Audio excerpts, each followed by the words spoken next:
Tim SAR Banda Aceh mengevakuasi medis seorang remaja yang terkena sengatan ubur-ubur saat mandi di Pantai Luk Ketapang Raya, Kecamatan Pekanbadak, Aceh Besar.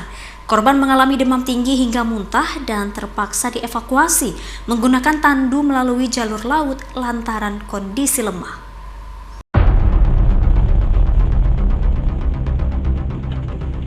Seorang remaja Muhammad Fahmi, 17 tahun warga kota Banda Aceh, disengat ubur-ubur laut saat mandi bersama rekannya di Pantai Luk Ketapang Raya, Pekanbadak, Aceh Besar. Korban harus dibawa melalui jalur laut dengan cara ditandu.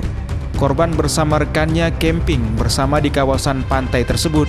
Minggu pagi saat mandi laut, korban tersengat ubur-ubur laut hingga mengalami demam tinggi dan muntah-muntah.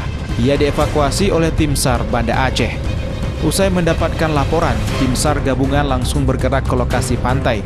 Usai melakukan evakuasi selama 1 jam lebih, korban berhasil dibawa ke darat untuk dilakukan penanganan medis.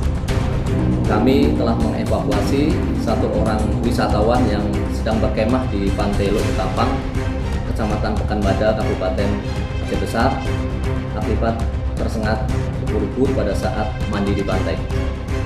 Informasi kami terima dari masyarakat yang melaporkan kejadian tersebut.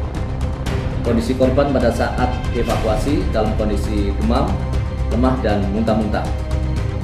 Selanjutnya korban dibawa ke rumah sakit Meraksa, Kota Banda Aceh untuk penanganan medis lebih lanjut.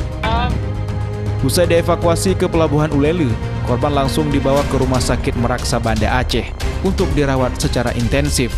Saat ini korban telah diserahkan kepada keluarga untuk proses perawatan lanjutan. Dari Kota Banda Aceh, Taufan Mustafa Ainus melaporkan.